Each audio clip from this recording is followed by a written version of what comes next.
So you present Christianity in the book as a foundational shaping force of Western civilization. You even go so far as, by my lights, to accuse humanism and other secular movements as borrowing from the Christian world.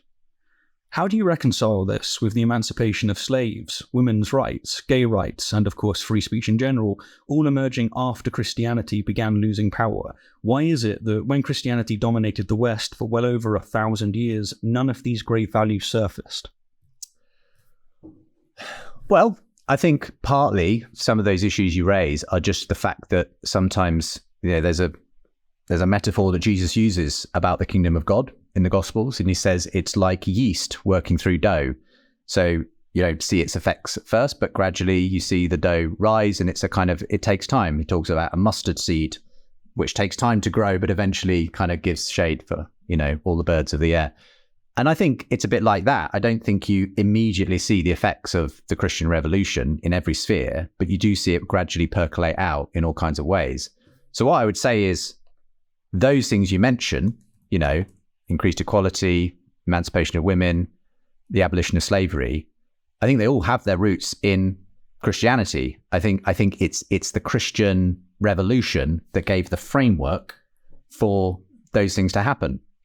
I would say on the slavery front that if you go right back to the genesis of Christianity, the New Testament, it's, as we know, it's not that you won't find a kind of an explicit denunciation of slavery because it just was the de facto thing that existed in the Roman Empire at that time. But nonetheless, you find some pretty amazing things that the first Christians said about slavery. They said, in Christ there is neither Jew nor Greek, male nor female, slave nor free. It was an incredibly egalitarian statement that Paul was making in that moment. And he wrote letters to a slave owner to take back his slave as a free person. So there were lots of things that were kind of pressing against, that were kind of very radical in their time, the slavery thing.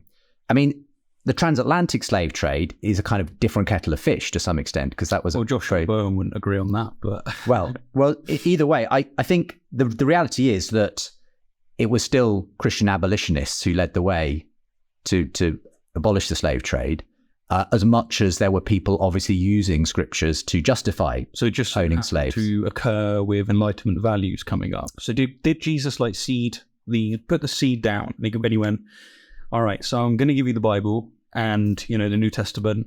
I'm not really going to rectify anything when it comes to those explicit verses saying that you should stone homosexuals. In fact, keep doing it for the next 1,000 years because this seed will take a while to grow. When it comes to women's rights, I've given you plenty of verses that subordinate them. They have their role. This is down to Genesis and then through and forward. And with slaves, I'm going to give you lots of verses they're in the Old Testament. There's some in the New Testament telling you what you can and can't do with your slaves, where you're to get them from. And I'm not going to say anything against that because it just so happens that I have to plant the seed in such a way so that 1,000 years later, or when Christianity starts losing its power, these will come to fruition. I would just disagree that it was 1,000 years later when Christianity starts losing its power. And I mean, even at 1,000 years, Christianity had not lost its power. It probably only really lost its power in the last 200 to 300 years. Yeah. The reason I say 1,000 is because it took a while for it to get into the Roman Empire. To sort of spread out. It's a blank. Okay, got you. Yeah, I'm saying all of its dormant. Yeah. So I would just say that I think the argument you're making is it wasn't Christianity, Justin. It was the Enlightenment that was responsible for these, equality, the dignity of all human beings, and so on. I would just say the Enlightenment came from somewhere. It didn't just pop out of the blue, okay? And it came, and if you read something like Dominion by Tom Holland, he'll do a much better job than me of explaining this, but it came from very specifically Christian roots, the Enlightenment values and so on, that people often assume are the root of these things. It really, if you look at the ancient world, Christianity represented this radical break from the perspectives people had on things like slavery and the value of people.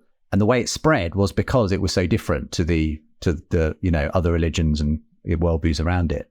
So I just don't accept the thesis that the Enlightenment kind of was the thing that eventually got, morality on the road and everything else. I think that's a rather simplistic historical analysis of things, because the concept of human rights, yes, its gestation was slow. It took a while, but it was all the pieces were coming together through the medieval time, through lots of things, through the universities that got established on a Christian basis, through the edict of compassion that was there from the beginning of Christianity, in which saw Christians rescuing, abandoned babies from, rubbish tips, because that was the culture of the day, that you could do that. And, that becoming the foundation for the first, orphanages and looking after.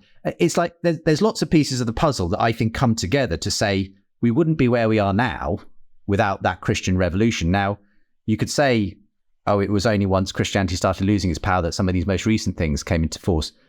Maybe it is, but I don't think, I think whenever those things do come about, it's not as though you had to kind of supersede lots of Christians. There's always a mixed bag of Christians who are kind of, for some reasons, fighting against it, and some Christians who are supporting it. Personally, I don't think reason, science, rationality alone can give you a grounding for pursuing those kinds of moral principles. I think you have to have something like Christianity. And as Tom Holland made the point in a debate I hosted between him and A.C. Grayling, he said, humanism as a sort of force, it only really exists in the Christian world, the countries with a Christian inheritance. He kind of lifted off a list of the last 50 places where humanist conferences have taken place. And with the one exception of Mumbai, they were all in, Christian heritage countries. And he said, that's not an accident. It just is the fact that Christianity was what birthed humanism, which, so I'm quite persuaded by that argument.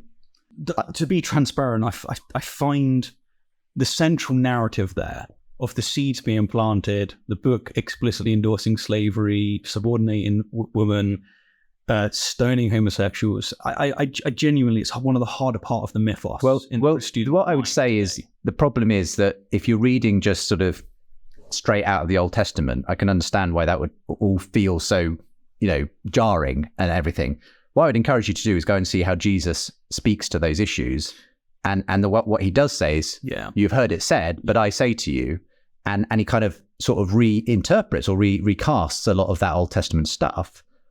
But the other thing I would say to you, Stephen, and this is a bit controversial again, I know, but, and I said this to you last time we debated this back in 2019, your very critiques of the Old Testament, isn't it terrible what it says about slavery and the subjugation of women and everything else?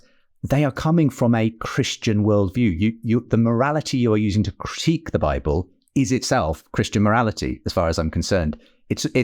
I had a fascinating interview with a woman who's a convert from atheist China.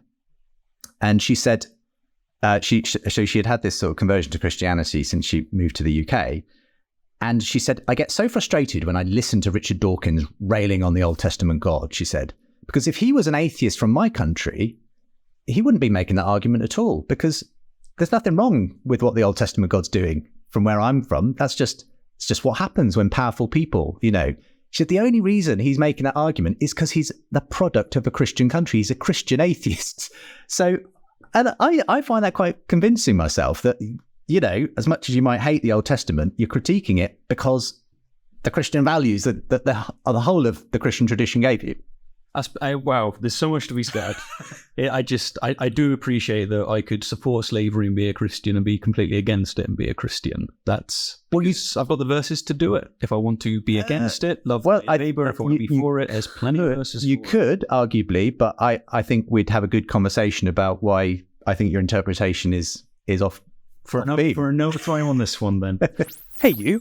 Yeah, you. Did you enjoy what you just saw?